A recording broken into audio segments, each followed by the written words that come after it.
प्यारे बच्चों, पिछली वीडियोस में आपने आत्म परिचय कविता जो हरिवंश राय बच्चन जी द्वारा रचित है उसके सरलार्थ किए हैं।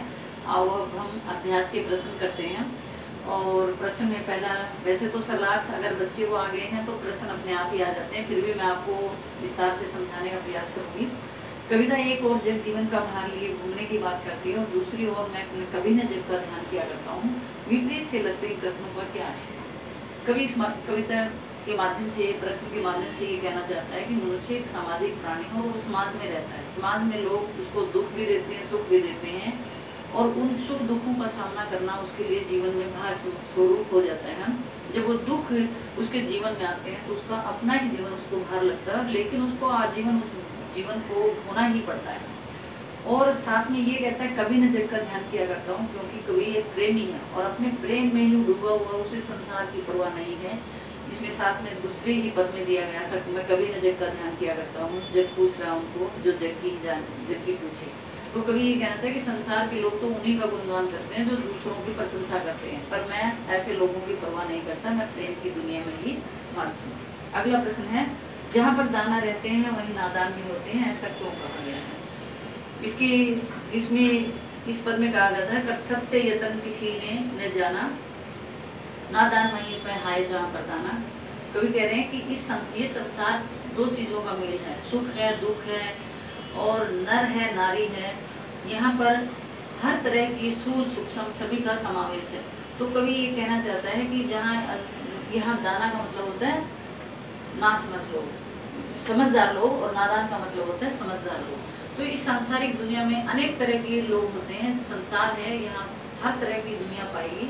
तो कवि ये कहना चाहता है कि जहाँ जैसे नर और नारी का संबंध है, समझदार और मूर्ख का, तो जो इनके तालमेल से ही, तो कवि का कहने का मतलब ये है कि दुनियादारी जो है हर तरह की है, उसकी अपनी ही दुनिया है, हर तरह के लोग अपनी ही दुनिया में जीते हैं। तो कवि ये कहना चाहता है कि मैं भी अपनी की दुनिया में मस्त हूँ, मुझे प्रेम की दुनिया से ज़्यादा और कोई सीखने का प्रयास नहीं करना।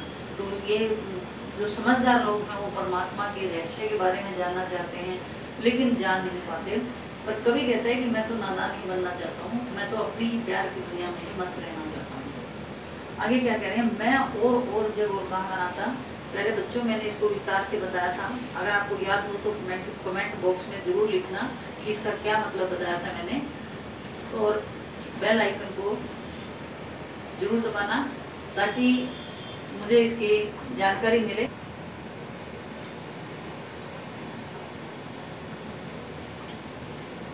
मैं और जग का नाता मतलब कवि और संसार, मैंने पहले भी बताया इससे पहले प्रश्न में कि संसार के लोगों की परवाह नहीं करता। तो कवि कह रहे हैं कि मैं और जग, मेरी प्रवृत्ति और प्रकृति में और संसार की प्रवृत्ति और प्रकृति में अंतर है। अर्थात मैं प्यार की दुनिया में मस्त रहना चाहता हूँ और संसार के लोग धन दौलत को इकट्ठा करने में लगे रहते हैं। तो इसीलिए कवि ने विशेषता बताई है, इस शब्द की विशेषता यही है कि मेरा और संसार का कभी संबंध नहीं हो सकता, मैं प्यार की दुनिया में मस्त हूँ, जबकि संसार के लोग धन दौलत की, उनकी प्रकृति और प्रवृत्ति धन दौलत ही कमाना है। अगला है, शीतल वाणी में आग होने का क्या अभिप्राय है? इसमें भी मैंने आपको बताया था, ध्यान हो तो, कि मैं जो भी अपने मुख से निकालता हूँ लोग उसको एक गीत समझ बैठते हैं। तो कवि की जो भावनाएं हैं वो शीतलता प्रदान करती हैं, जबकि उसके मन के अंदर विरह की आग भरी हुई है, और वो विरह की आग में, शीतल वाणी में आग का मतलब जब उसकी प्रियतमा उससे दूर चली गई है तो उसके विरह में दुखी है, और दुखी मन जो है वो आग की तरह उनको लगता है। तो इसीलिए वो कह रहे हैं शीतल वाणी में आग होने का मतलब ये है कि मैं अपने दुनिया को तो मैं दिखता हूँ कि मेरी जो वाणी है संवेदनशीलता से और शीतलता से भरी हुई है। जब कोई मेरे दिल की पूछे तो मैं उसमें दुख विरह की आग में जल रहा हूँ, अपनी प्रियतमा के बिछुड़ने से दुखी हूँ। अगला जो प्रश्न है वो एक गीत से है, गीत जो कविता आपने पढ़ी थी, बच्चे किस बात की आशा से नीलों से झांक रहे होंगे? तो उसमें बताया था कि समय जो है चलायमान है और चिड़िया जब सुबह दाना चुगने जाती है तो सांझ होते ही उसे ये चिंता सताने लगती है कि मेरे बच्चे घोंसलों से निकल कर देख रहे होंगे कब हमारी माँ आएगी और हमारे लिए दाना लेकर आएगी। तो वो बच्चे अपने घोंसलों से झांक रहे होंगे, अर्थात माँ के इंतजार में बच्चे उसको देख रहे हैं कि कब हमारी माँ आएगी। अगला प्रश्न है, दिन जल्दी जल्दी ढलता है कि आवृत्ति से कविता की किस विशेषता का पता चलता है? तो मैंने आपको शुरू में ही बताया था बच्चों, अगर आपको याद हो तो कमेंट में जरूर लिखना कि दिन जल्दी जल्दी ढलना का क्या अर्थ है। दिन जल्दी जल्दी ढलने का अर्थ है कि समय बहुत जल्दी जल्दी आगे बढ़ता है। एक दिन चला जाता है, दोबारा नहीं आता। एक समय निकलने के बाद सुबह सूर्य उदय होता है और शाम को अस्त हो जाता है। तो उसी तरह हमारे जीवन का हर रोज एक दिन घट जाता है, हमारी उम्र आगे बढ़ती जाती है, हमारे जीवन का लक्ष्य है वो हमें पूरा करना है।